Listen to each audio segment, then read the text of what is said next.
નમસ્કાર દર્શક મિત્રોનું હાર્દિક સ્વાગત છે।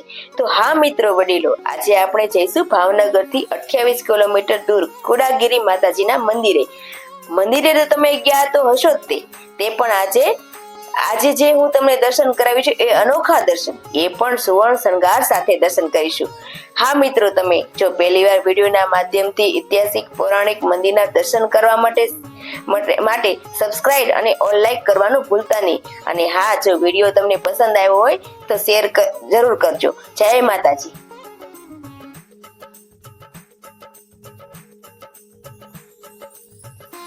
તો ચાલો મિત્રો, આપણે માતાજીનો સુવર્ણ શણગાર વાજતે ગાતે મંદિરે લઈ જઈશું।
શાસ્ત્રોક્ત વિધિ પ્રમાણે બ્રાહ્મણ પાસે પૂજા પણ કરાવી રહ્યા છે.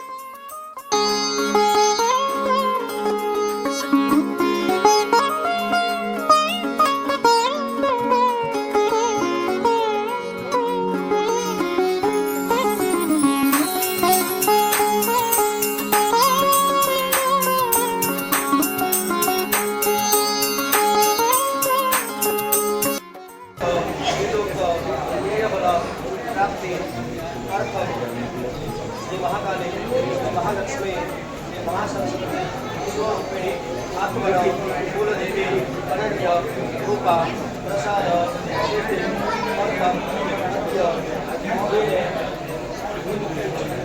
आत्मना कुलदेवी सुवर्ण शृंगार अर्पण निमित्त पूजन विधि कर्म अहम पोषण करती मारू सुजमनारी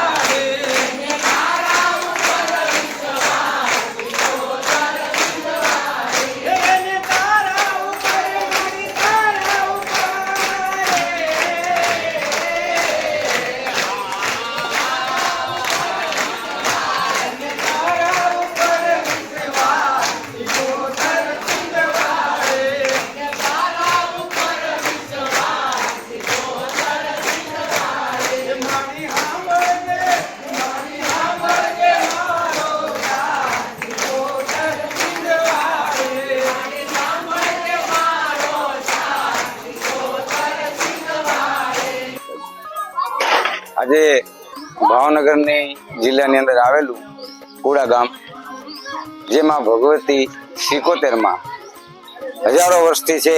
એ તો આપણને માં ભગવતીના દર્શન અમે જ્યારથી અમારા જીવનની અંદર માં ભગવતીનું ચરણ પકડ્યું ત્યારથી જાણીએ છીએ. અમારા વડવાઓ ઘણા વર્ષોથી માં ભગવતી અમારી કુળદેવી છે, એની અમે આરાધના કરીએ છીએ. અને બીજું કે આ સિંધ પ્રદેશમાંથી આવેલી માં 77 છે.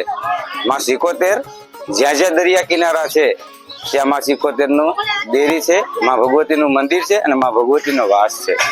અમે એવું અમારા પૂર્વજો પાસેથી સાંભળ્યું છે કે જ્યારે જ્યારે ભારત દેશની અંદર, વિદેશની અંદર, પરદેશની અંદર જ્યારે વેપાર વસ્તે કોઈ પણ સમાજ કે આ માં ભગવતી 77 છે એ 18 જ્ઞાતિઓની દેવી ગણાય છે.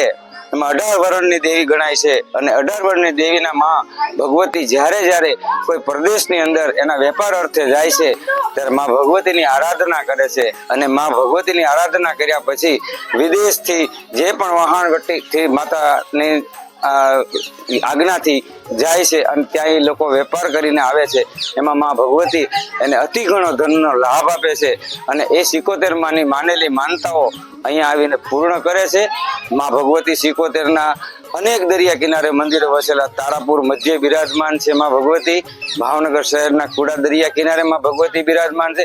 અનેક દરિયા કિનારોએ માં ભગવતીએ 77નું રૂપ ધારણ કર્યું છે અને કહેવાય છે કે માં ખોડિયાર છે એમની બેન છે.